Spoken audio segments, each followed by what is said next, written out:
So welcome back to Learn Astrology with Mary. My name is Mary English, and today we have a special guest. We have a young lady called Maria Rieger. Rieger, is that right? Yes, ma'am. Rieger. Rieger. And not only is she an astrologer, but she's also an attorney, and she's written a number of books. So today we're going to have a bit of chat about parenting, because that's one of her specialities. And she is herself a sun sign Gemini. So that's going to be a nice dynamic, because I've got Moon in Gemini and I've read her book and it's very interesting. So with you being a Gemini, Maria, how is it for you to have written books? Well, Mary, thank you very much for having me today. It's a great honor to be here. Thank you for your time. So I've always been a writer. I've always enjoyed writing on a variety of things. I have one line of books, which is fiction, contemporary fiction books, and then my nonfiction books. As your typical Gemini, I have my hand in a lot of different things. I need to be doing different things, both explore my logical, creative sides. So I'm a parent, and I found that astrologers are some of the best parents, in my opinion, because they're very good at parenting, not what I call parenting from a place of ego to fulfill their own ego needs, but looking at the child and trying to figure out what the child's soul needs are, how to meet the child's emotional needs, and how to have the best kind of positive parent-child relationship. So I started to explore astrology. I had already been exploring astrology for a number of years, but I started to explore astrology more from the angle of how can parents use it, and especially the study of the birth chart, to parent their children in the best way possible, have the best relationship possible with their children. Because when you have a good, strong relationship with the child naturally wants to cooperate more with the parents, and that makes for an overall more peaceful household. And that's something that a lot of parents are asking me about lately. The stress level at home is seems to be higher because everybody's at home all the time, at least kind of where I live.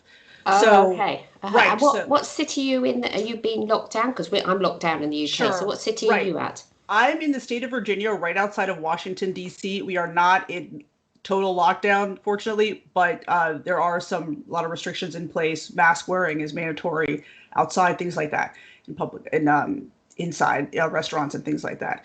So, and many children are doing virtual learning at home, depending on the school.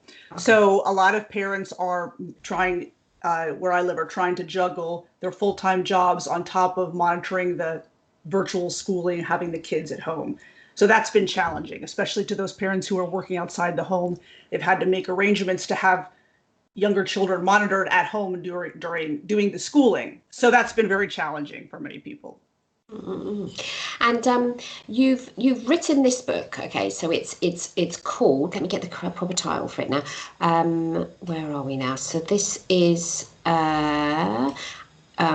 your Gemini child. He's not crazy. Right, He's always in his head. right. If that And the wasn't cover right here, I'll give a shameless thank plug for you. my Go for cover. it. Do a Thank you, shameless Mary. plug. I liked the strap line. He's not crazy. He's always in his Right, head. I was a little right, worried though that you had said he's, not right, theys, but I'll right, let you off on right. that one. Yeah. I appreciate that. I try to be more inclusive in the text of the book. It was difficult to find a subtitle that wanted to convey what I wanted to convey with that message, but that wasn't too cumbersome. So yes, but one thing, I've done a lot of self exploration of my own energy, and in talking to Gemini people, this is a theme that constantly comes up. We cannot stop thinking. Our minds are always working. You're a Gemini moon. You're familiar with this energy. My son, my sister also have the Gemini moon placement. So especially with Gemini moon people, because the moon is a fast moving body. So when you combine that with the Gemini energy, it's very amped up.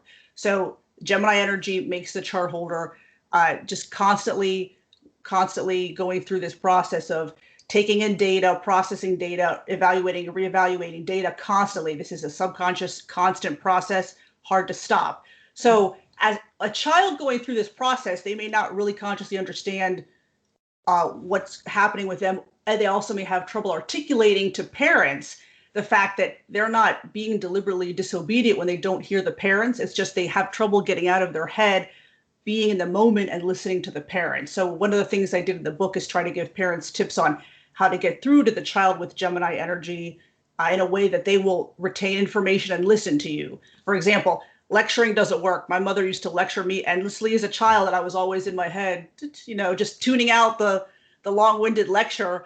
And that's one thing I tell parents is try to connect with the child, give them shorter, briefer instructions.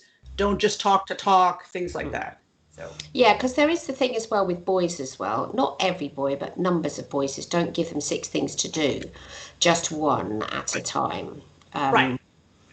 And that I think is the tips you've got in there are great, by the way. Great, by the way. And I wanted to ask the specific question that you put in there about Geminis are good at interrupting and deflecting. So what strategies would you recommend for parents whose children do interrupt? And how's that been playing out in your parenting?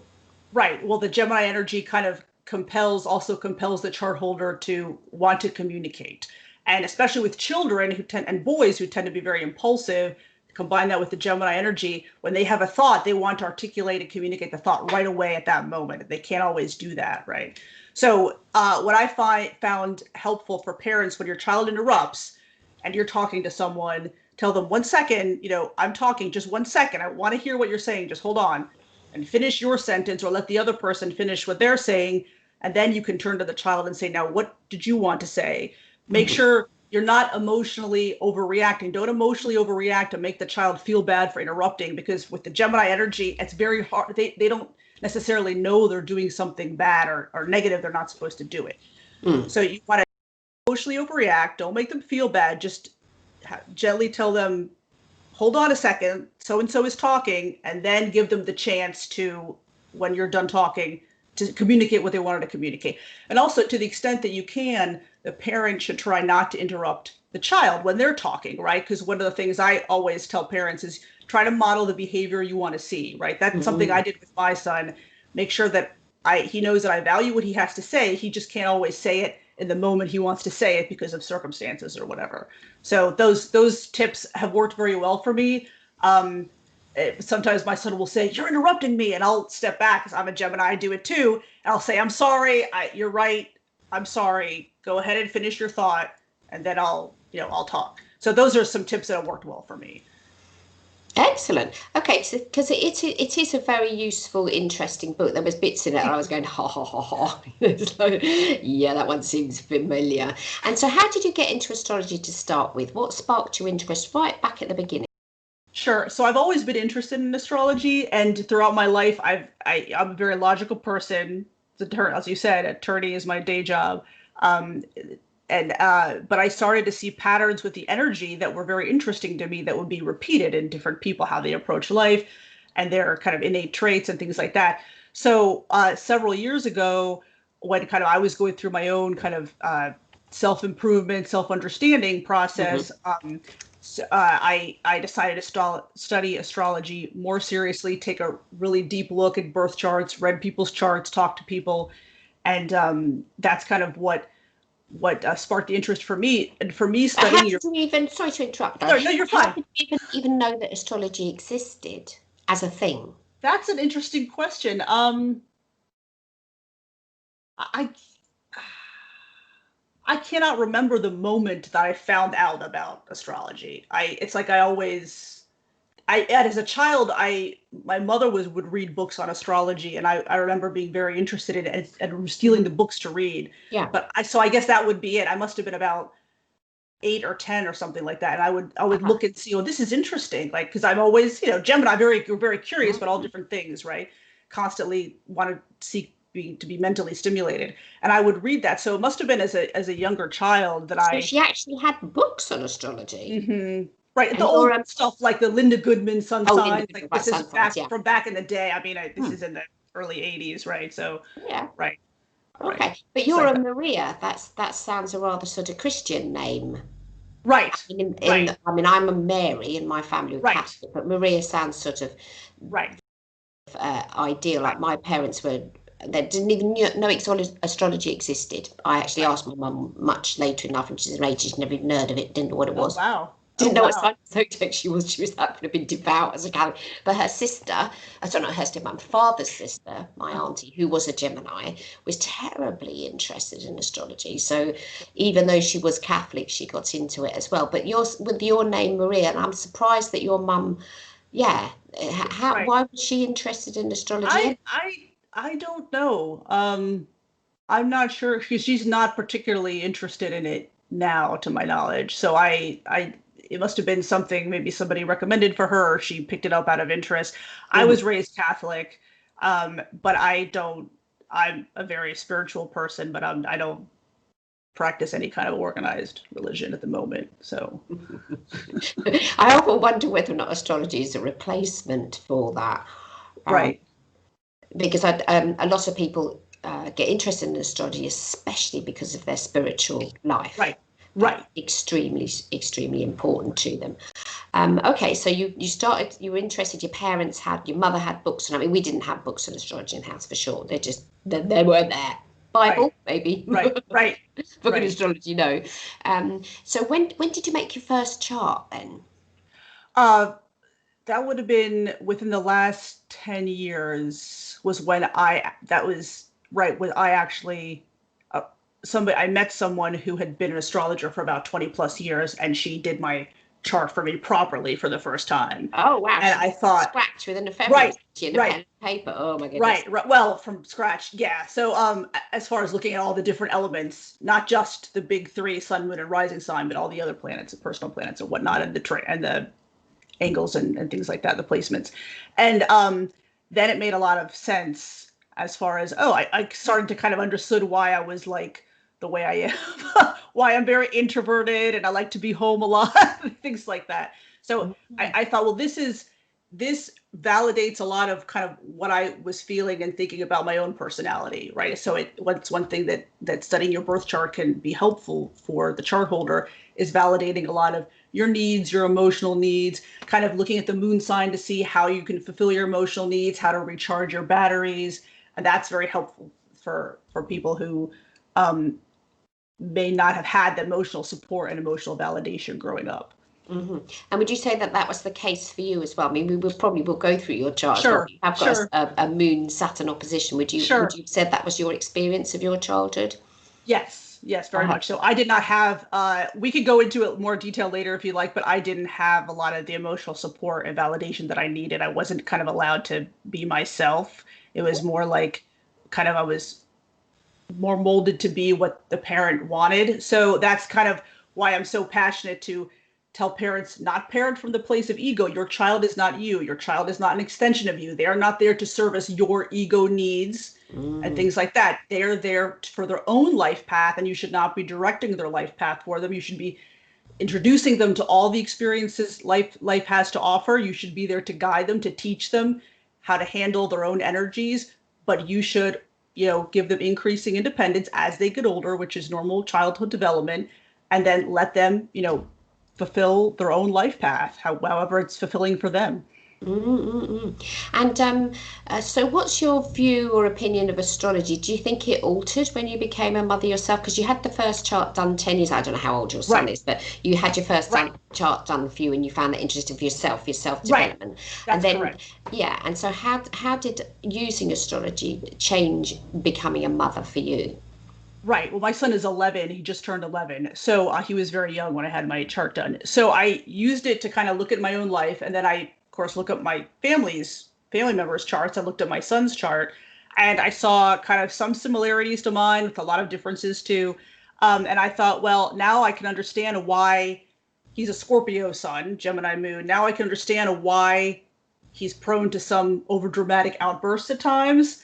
Now I understand that that's kind of how he is, and I'm not going to try to change that. I'm just going to let him, be emotional if he needs to be, and help him articulate, validate his emotions, and then help him kind of get out of the bad mood if he's in a bad mood himself, right? So it helped me kind of understand him better because kind of the emotional outbursts were very triggering for me because Gemini people, we kind of live on our nerves and we're not always comfortable with the extreme displays of emotion that some Scorpio people are prone to sometimes. So it was helpful for me to understand, okay, this has nothing to do with me. This is kind of how he is. And if Mm. he needs to feel that emotion at the moment, that's okay. I'll just help him deal with it.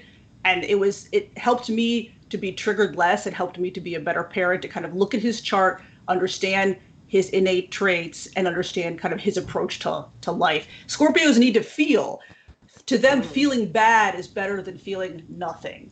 So, Yeah. and in fact, I asked my son that one day. I said, what's better? Would you rather feel bad or feel nothing? He told me I would rather feel bad. He said, what's the point of feeling nothing? That's pretty much how Scorpio people operate in a nutshell, right? So once I understood that about him, I said, okay, this is not about my parenting. I'm not a bad parent because he's emotional. That's kind of how he needs to be. So it helped me calm down and focus on other things and not worry about kind of that aspect of him. And it helped me be a better parent overall, I think. And how useful do you think astrology is for parenting? You've mentioned that they're not coming from a place of ego and all of that. But how would you get that across to someone who doesn't understand astrology? Because you understand astrology, you said, right. Okay. And my podcast listeners, not all of them do. Gotcha. So how would you get those points across? Do you sort of translate them into English rather than astrology? I think I'm cunning astrologies, like Portuguese, but astrologies. How do you do that?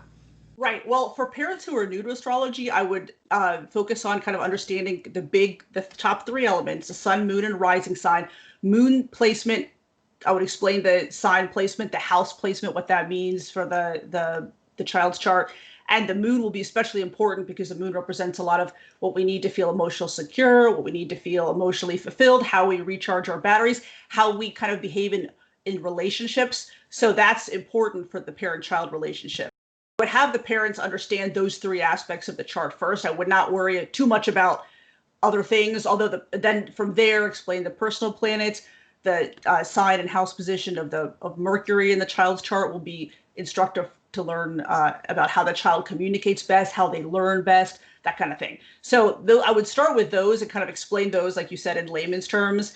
And then depending on what those energies are, kind of explain those energies. And a lot of times when I talk to parents who are new to astrology and I kind of explain in basic terms, they tell me that's exactly how my child behaves. I'm like, yeah, I mean, all children are different, but the energy tends to play out very similarly. So I would start by explaining kind of those basic elements and kind of how, especially with the moon sign, how they can make the child feel emotionally secure and emotionally fulfilled. Because when the child feels comfortable and safe at home, the parent-child relationship is more peaceful. They can learn better, all those things. So they can retain information better, right? So that's what I would start with. Yeah, absolutely. Because it's there's nothing worse than being misunderstood. Yes. And I also have a homeopathy practice, so I've had over the years numbers of parents bring their children because their child has a problem. And I sort of sometimes think I'd probably have a problem too if I was being treated like that type of thing. Yes, and no offense to any of my clients that brought their children to me. But you have to do it. You have to be able to see or to understand from the child's point of view, and that absolutely, I completely agree with you, is where astrology is a lifesaver, provided you can get that information across to someone. I mean, there was one lady, her two boys weren't getting on, and I happened to say something. It was something to do with Mars, and the only thing she remembered was that Mars is the god of war. But just that one thing that she remembered about a 90-minute consultation was to not freak out when her son decided to have a fight with I think it was the fight going on with the brother there. Right. But just that one thing that stayed in her mind, and then she managed to sort of calm things down. Right. Because it can be quite an awful lot Yes. for people to understand in a consultation, because a lot of people come to me for readings because they've heard the podcast and they know a bit about astrology, but there's other clients that come that they've got no idea. They give me their birth data, but it's like, oh, I'm definitely a Taurus. Actually, you're not. Oh, then I must be on the cusp. No, you're one sign or the other. But then once you talk to them and you get them to understand, how can you get someone to understand? That's my question. How do you get your clients to understand? What do you do? Well, they usually, the ones who ask me have some interest in astrology already. So it's they come to me either for questions about the children or to read charts. So the ones that have kind of a more basic kind of knowledge of astrology, I'll just start with kind of the basic elements and tell them this is one more tool kind of in your arsenal of self-understanding and self-improvement. That's how I see it. Just like psychotherapy, counseling, self-help books, meditation, mindfulness, homeopathy. This is another tool you can use for self-improvement, right? So it's not going to harm you to have the information. Now, if people decide what they decide to do with the information, right? You don't have control over that. So, and I caution other people about being too fatalistic. I get a lot of kind of questions from amateur astrologers who do a lot of research online. There's so much information that's not accurate online. You really have to trust the sources. And they'll say, for example, I read this placement may mean my child will have ADHD, or my child is 3 and I read this placement means he's going to have a really bad relationship with his mother. I don't want him to have a bad relationship with me. What do I do? Okay, well, calm down. You have to be careful about being too fatalistic, because I'm a big proponent of individual liberty, free will.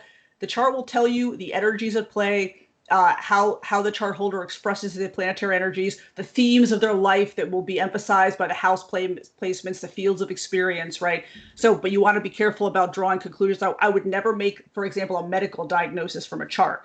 And I would never tell a chart holder, oh, this placement means, your parent will die, or the parent will die at such and such time.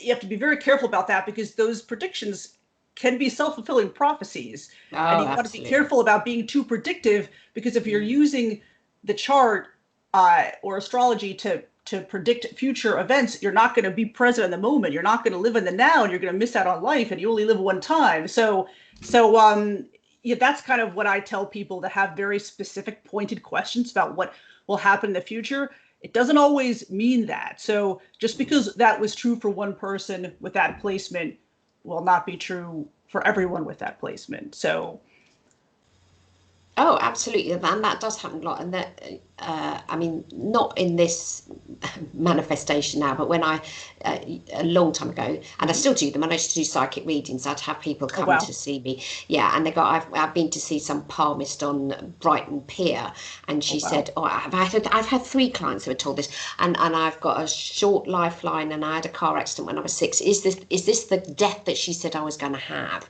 It's like, no, that doesn't say that in your hand, and anyway, it wouldn't say it in your hand, and anyway, if it did say it in your hand, which it can't, you wouldn't say that to someone. This poor woman, this is one in particular, had spent a long amount of time worrying, was this what she was talking about? Well, I don't know what she was looking at, but there's and quite fatalistic's horrible, because even when people are dying, they themselves still decide when they're going to go. It's not down to us, and you cannot predict that. And astrology, that's, I don't know if you know, but predictions are illegal in the UK under the Vagrancy Act of 1800 and something. Tell fortunes is actually still illegal. And so astrologers, not too many people have been prosecuted under that act, but it does still exist. And I never tell clients that I do predictions, because you can't. You can say what's the most likely outcome of something. Am I going to meet a man? Well, yes, you will, but you won't meet a man if you stay at home 24/7. Unless he's the delivery driver. And but the thing about parenting, so up until that point of you becoming a parent, if someone had said to you prior to having a parent, oh, you're going to be this type of a parent, do you think that would have been valuable to you, or were you not even interested in parenting until you became a parent yourself? I was interested in parenting. I really had no inkling of what kind of parent I would be. I really didn't. And it's funny because I've talked to a lot of other parents, not necessarily those interested in astrology, but parents who had some trauma in their childhood, and they had to, like I did, kind of reparent yourself while you're parenting this child. And that's a lot of work, but I was very motivated to do that after having my son, and after deciding, he will have the emotional support and validation and unconditional love I did not get as a child. So that was very important to me. And I had to learn how to do that because I didn't have the best model for it. So I had to learn how to reparent myself while also being the best parent possible to my kid. And I think a good parent will constantly kind of question, evaluate how they're parenting and if they can do a better job. It's more disturbing to me when I meet a parent who conveys that they have nothing to learn, that they're a great parent, that the child should do this, that the child needs to obey, hands down, that's it. And they have nothing left to learn. They have nothing to learn. They don't want to read anything. They don't want to listen to parenting experts. They don't want to talk to child therapists, that they know best. So that's more disturbing to me, because that's a very closed-minded person. I think the best parents are those who are constantly trying to look at people with Gemini energy are good at doing this, being detached, taking a step back and looking at things from a more clinical point of view, right? Air sign people in general, but Gemini and Aquarius specifically. So I think the best parents kind of try to take a step back and look objectively at, is this working? Was it the way I handled this issue with my child? Was that the right thing to do? Maybe it was, maybe it wasn't. Maybe I should handle that differently next time. And that's hard to do when you're in the day-to-day parenting. I know we've all been there. When you're in the day-to-day, mired in the day-to-day business of parenting and working and the daily school runs, it's hard to do. It's hard to take a step back, but parents need the time to do that. They need to take the time to kind of take a step back, look at the parenting and think about, okay, how can I be a better parent? How can I give my child emotionally, spiritually, therapeutically what he or she needs? So that takes a lot of emotional capital to do. And the one thing I tell parents, where I live, people are go, go, go all the time. It's a very competitive kind of environment. Everybody asks, what do you do, as if you're defined by your day job, right? Which I don't really identify with all of that. But I tell parents, slow down. Where I live, I can speak for definitely, it's this way where I live. A lot of parents around here schedule every moment of the child's day with activities or things like that. Well, when does a child get to be a child? When does a child get alone time with his or her, with their own thoughts, right? To think about things. So they need that too. So don't schedule every moment of the day. Also, I encourage parents to kind of spend time with their children one-on-one in a pressure-free way, just hanging out together, occupying the same space, doing some fun activity where there's no pressure to do anything or rush. And that's very good for kind of strengthening the parent-child bond, right? Where you're just spending time together. My kid, when he was a toddler, would ask me, do you want to watch TV with me or do you want to read with me? And I would always tell him, I would love to watch TV with you. I'm going to come sit with you and watch TV. And we just watch TV. And it was a 3-year-old program. It wasn't something I was interested in, but that's not the point. The point is to do it together. Right. And then you can talk about it as well. Exactly. Yeah, so all that kind of the spending time together, the building the positive moments over time, that's what the relationship is made of. I almost yearn back for those days when my son was, he's 27 now, when he was teeny. Wow. And we would watch the TV programs like Fireman Sam and the cartoons, whatever they were, because I actually quite enjoyed them myself. Yes. You might not know, but there were quite a few that he was into that I really enjoyed as well. So there was there was a sort of a shared enjoyment. And then when he got older, we found one computer game that wasn't violent or anything that we do together. And again, he'd be it wasn't a competitive game and you didn't have to get any points. You just had to be able to make your way through a different world. One was called Pajama Sam. I don't know if you've ever heard, but that was just so cute. It's lovely. And then there was another one, I can't remember the name of it now, come to me in a minute, but we had those 2 games that we could play, and he still like, so, oh mum, are you playing it? Yeah, I've just done another level type of thing. But it is an interesting thing. Do you think men have that same experience of parenthood? As men being the parent, you mean? The father? The same, because obviously with a woman, you either give birth or there's some sort of assisted birth process. Right. Not always, because you can have artificial insemination, you can adopt, you can have surrogacy. There's lots of different options to having your baby, but there's going to be a dad involved in all of this as well. Yeah. And do you advise men as well? Yes, I would. I've had some men read my books, either kind of to help them become better parents or kind of to help reparent their own inner child. I've had some Scorpio men reach out and say, wow, I feel like I read your book. I wrote a book on Scorpio children as well, published last year. I read your book and it was like, reading about myself. And I actually feel more comfortable that this is how I am, because this is how I am. There's nothing inherently wrong with me. Scorpio people, I think, are also very misunderstood in general. They're very secretive. They're hard to read. As kids, sometimes they're challenging to parent because everything's very close to the vest. They have to feel very safe and secure. And Scorpios are very slow to trust.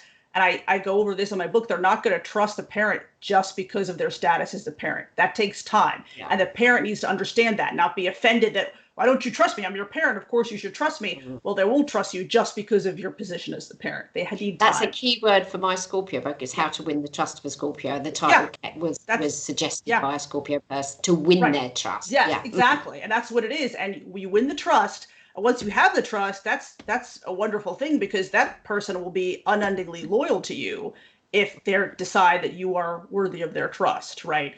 And then from there comes the kind of they want to know everything about you. As soon as they decide you're worth their trust and their time, they want to probe and know everything about you. And that's very much my sign, like read texts and read emails. And I'll say, why are you reading my text? But that's why, because they want to know everything about the people that are important to them. And to some air sign people, that feels a little bit invasive because of the nature of Scorpio, but that's how they are. And once you accept that about the child, that they they don't snoop for the sake of snooping, right? They're snooping to understand the person because they're so interested in that person, and that person is important to them, right?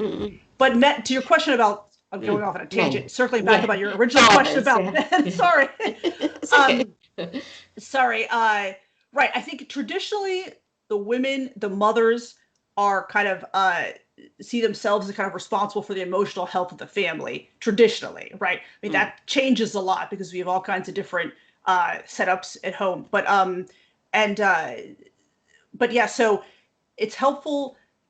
I think definitely. So I see more women interested in these topics of astrology and parenting that we're talking about than men in general. Although I do see that is changing too. I see a lot more men kind of interested, and that's a great thing.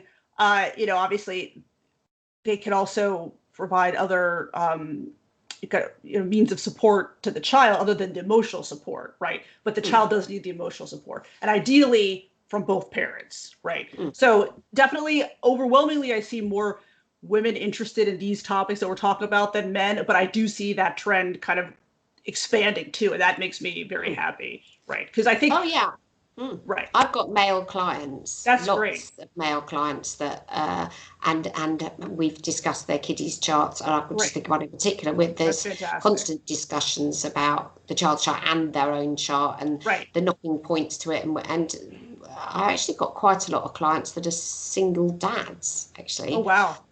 Which is a heavy job. Yes. Because single mothers are maybe a little bit more socially acceptable, but to be a single dad, and quite a lot of them feel reasonably excluded. But the thing I always point out to people is that a chart is unisex. It doesn't say you are a man or a woman.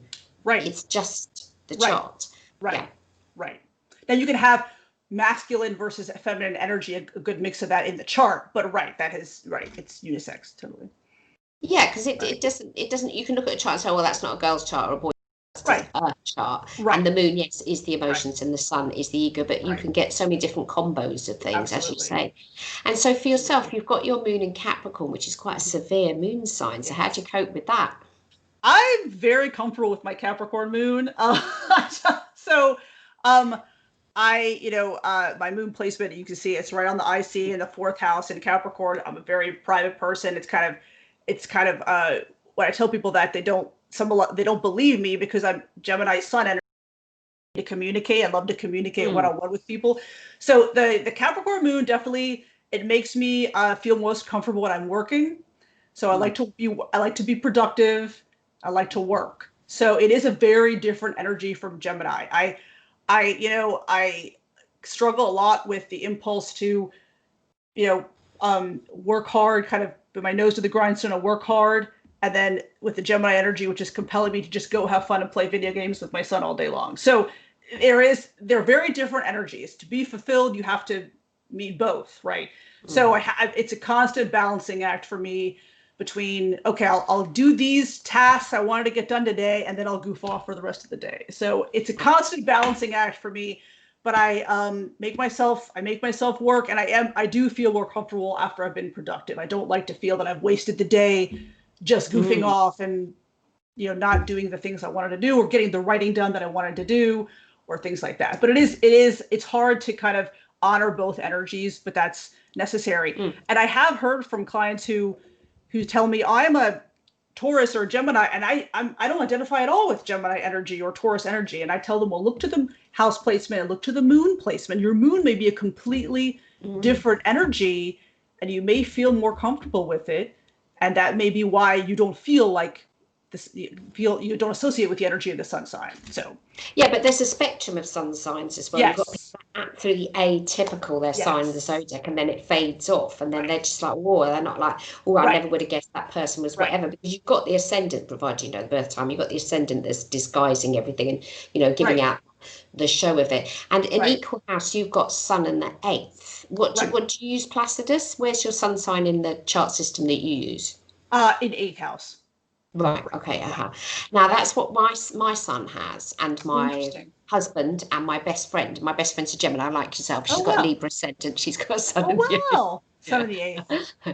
And it's a funny combo because you mentioned right at the beginning of the interview that you said that you were you didn't use the word shy, private. That was the word I think you used, Yes. Yes. which isn't a Gemini Right. signature, but Right. because your sun is located in the eighth, there's going to be that aspect there. And then the I think Libra so. ascendant, your Libra ascendant definitely comes across. You're extremely polite. Thank you. Thank you. I'm Your always emails and everything, I was thinking, oh, there's some Libra going I'm along. It's like, That's so funny. You can just tell that. I'm always trying to be diplomatic, always. We're balancing the scales always, right? So I definitely feel that at home. I'm always trying to balance everybody's energies, right? Make sure everybody's content. So that's a Libra Libra. ascendant. My husband is Libra ascendant. He would be offended if somebody was rude to him. Now, I'll give you a classic example. My brother, God bless him, he's in heaven now. But he came to the house once, had been in the car for a long amount of time, so like 4 or 5 hours. He was absolutely busting to go to the loo.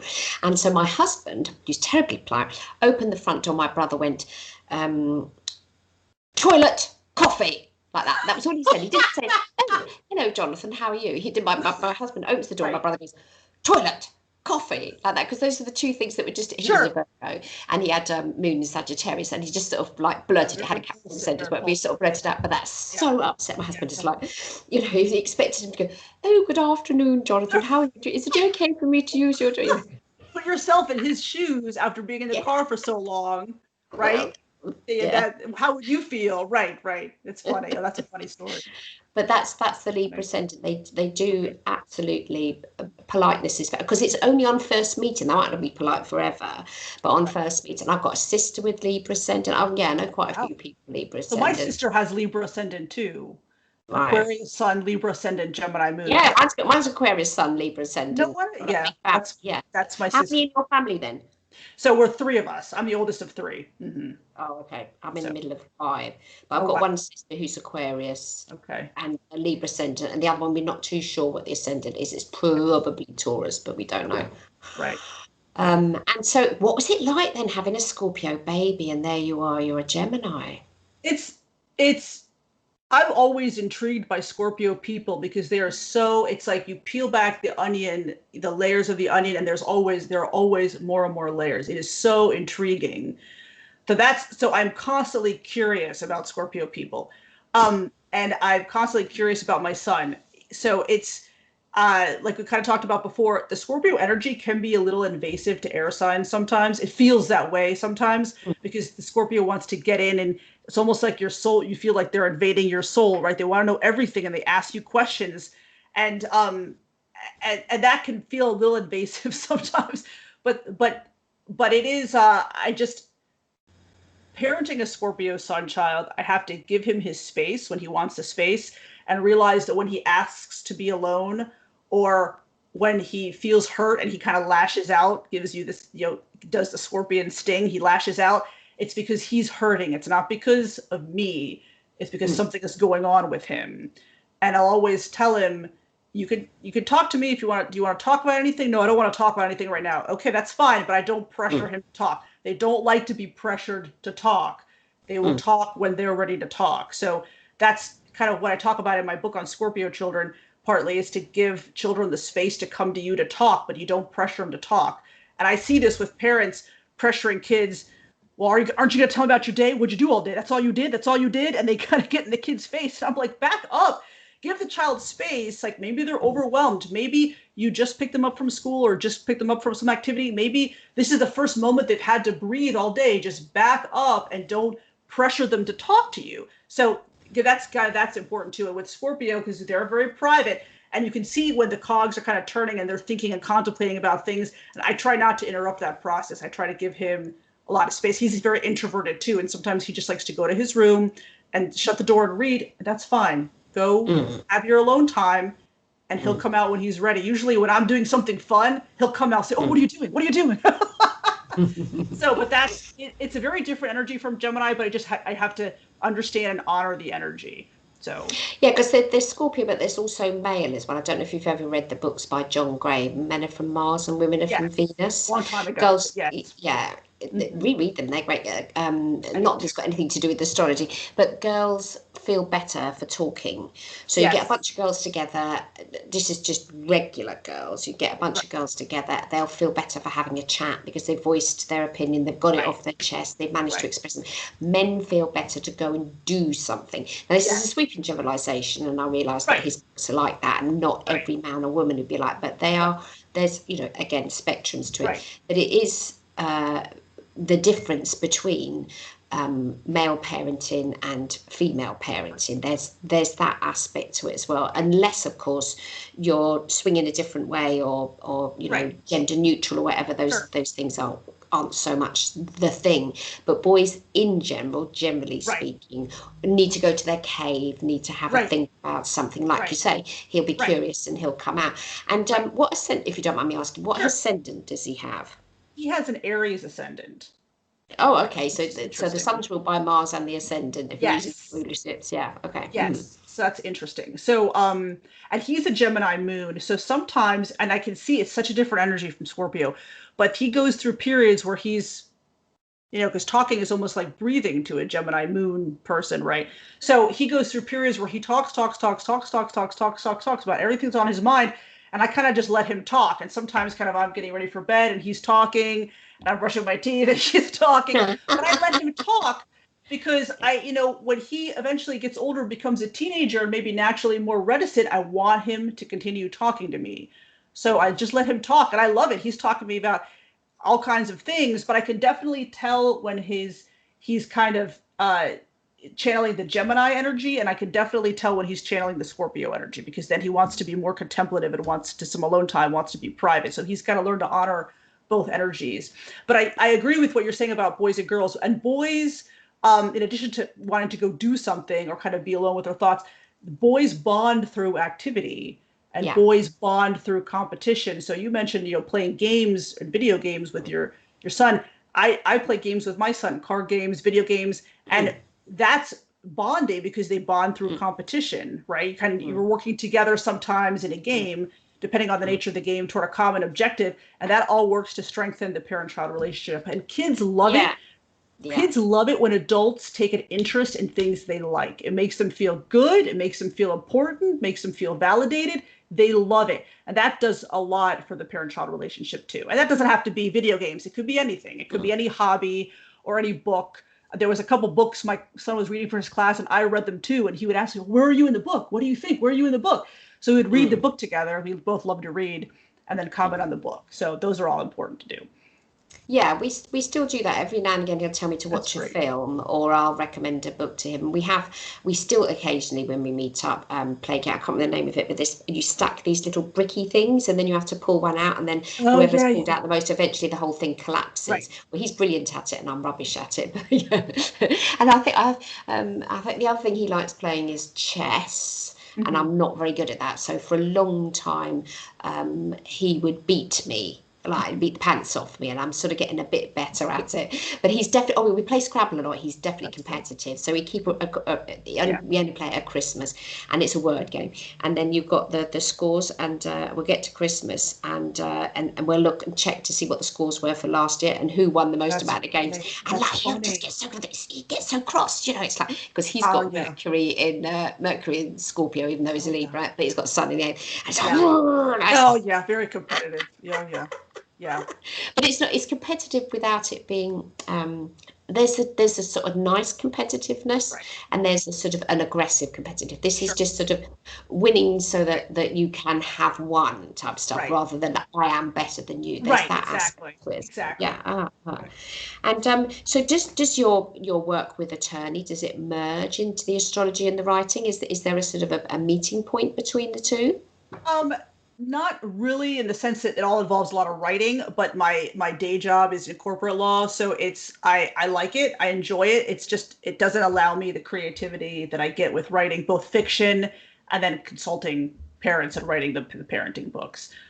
So I do like it, and they of course it involves research and analysis, which is kind of that's present in all the activities I do, including the writing. But it is the subject matter, the substance of it is very different. Yeah, yeah. And then you've got a Uranus in your first house, That's and right. it's 3 degrees Scorpio. So how many That's right. degrees is your sun sign sun? Your Is my sun sun sun. size 20? Oh, I have to check. Oh, it's a Sun later sign. degree. Right? It's a later Yeah. degree. It's 20. I'll tell you.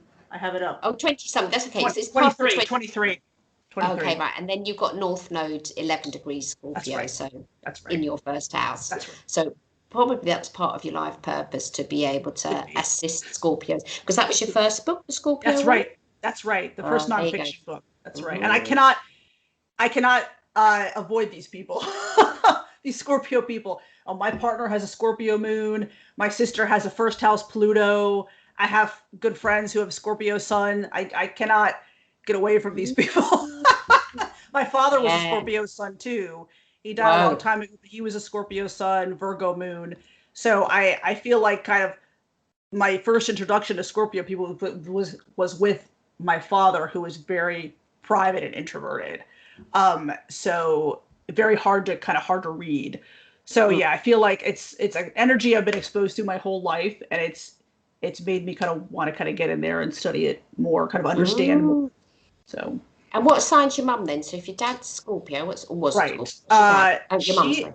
she is a Leo sun, Cancer moon, and she does have Mars in Scorpio.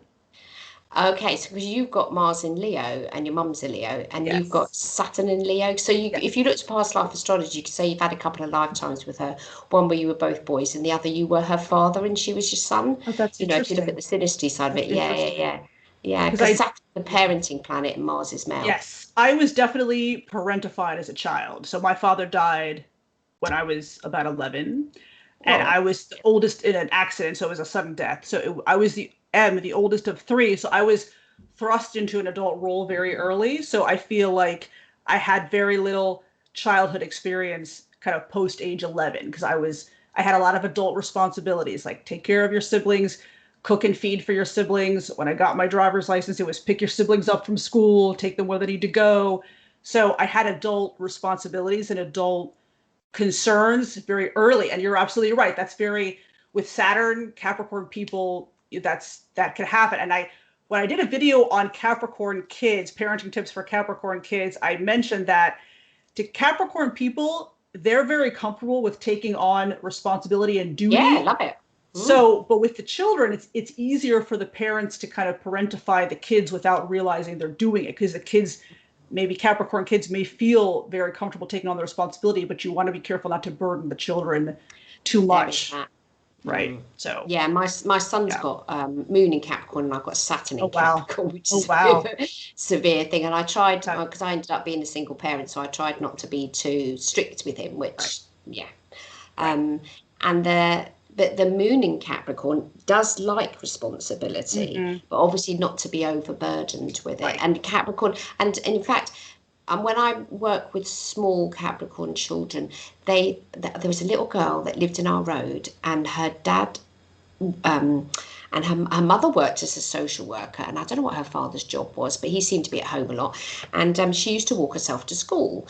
Mm-hmm. And so I went and had a word with her. Saying, look, I'm really worried about your daughter walking herself to school today, Sure. because I'm walking my son to school, and she's there on her own and crossing the road on her own. She's only Right. little, she's like 6 or 7. Yeah, that's little. And it wasn't a Yeah. long distance. Anyway, her father got so cross about it, he decided he was going to walk her to school the next day. And he had a cup of tea, and he walked along the road with the daughter and his cup of tea. He was going to take his cup of tea to the school with him, because because I'd suggested that it wasn't, because the dad was supposed to be taking, the mother was off to work, and the dad was supposed to be taking the daughter to school, and he hadn't been. And I didn't know this dynamic. I just sort of said to the mum, you know, I see your daughter's walking to school every day. It's very brave of her. Anyway, the daughter hated it. She was a Capricorn. She absolutely hated being walked to school. She liked being in charge of herself, right? She wanted to have the responsibility. And it's like, I'd sort of, so funny. And I just sort of, I should have kept my opinion to myself. I really should have done, because I just realised I'm unleashed to this whole I totally understand your point of view. As a parent, you're thinking, you know, we live in a very urban environment. When I see a kid that young walking by themselves, I worry, I get concerned too. But that's right. Capricorn people, they like being in charge of themselves, very independent. Like, the kids kind of have older friends. They don't want to play with younger children. They have older friends. That's right. Yeah, that's right. Yeah. It's a lovely thing that you're doing. You've written some wonderful books, and it's really, really nice to hear the origins of, you know, because I always like to know, you know, why did somebody write a book? Because it's your own personal experience. You had a Scorpio child, so you're coming from a place of experience. And then you've written the Gemini one because you are a Gemini yourself. I think that's lush. And are you going to do any further signs? What's the plans for the future? I'd like to. So the plan for the future is I'm working on kind of a general parenting book, kind of the whole don't parent from a place of ego type theme. That's kind of a general parenting book. Also incorporating astrology, but not only astrology, kind of more a positive parenting with astrology focus. And then my next book will be about Capricorn kids. That's something I have familiarity with, right? And then from then on, I'll need to do some extra research. I have people ask me, do you have a book for Taurus? Do you have a book for this? It's coming.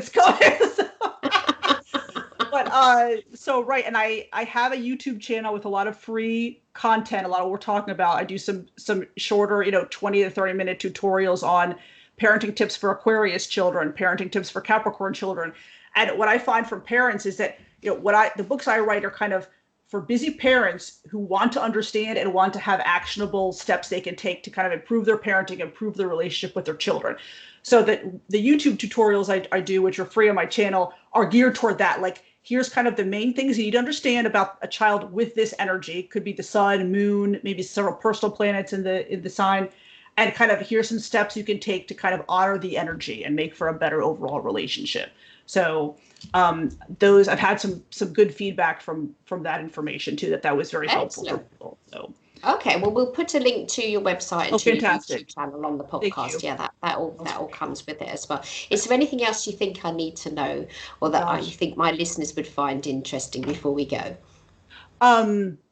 Just that I am really happy that so many parents are kind of seeking ways to improve, not only improve their parenting, but also kind of giving children emotional support that they need. Because I think this concept, I was raised kind of a very old school Eastern European way, where kind of the kids' wants and needs didn't really matter, that they were always subservient to other people's needs. So I think the concept of kind of validating and supporting children emotionally, and that making them feel loved unconditionally, making them feel that their thoughts, feelings, opinions matter. I think that's a relatively new, definitely last 50 years concept. And I'm really heartened to see how many parents are interested in that kind of, not even just related to astrology, just the kind of positive parenting in general. So I think that's very powerful, because validating your children emotionally and supporting them emotionally sets them up for a healthy emotional life as adults, right? Because I was set up to be kind of a codependent adult based on how I was taught in my childhood, and that's not healthy, because that makes you an adult, can lead you to be an adult with poor boundaries, who lets people take advantage of them, and that's not what we want for our kids as adults, right? So I'm very happy to see so many parents interested in that. So that's kind of, I want to leave on definitely on a positive note. I feel very good about the future. Thank you very much, Maria. We'll put your details on the podcast, so if you'd like to get in contact with Maria, all the information will be there. So thanks very much. We'll see you soon. Thank you, Mary. Take care.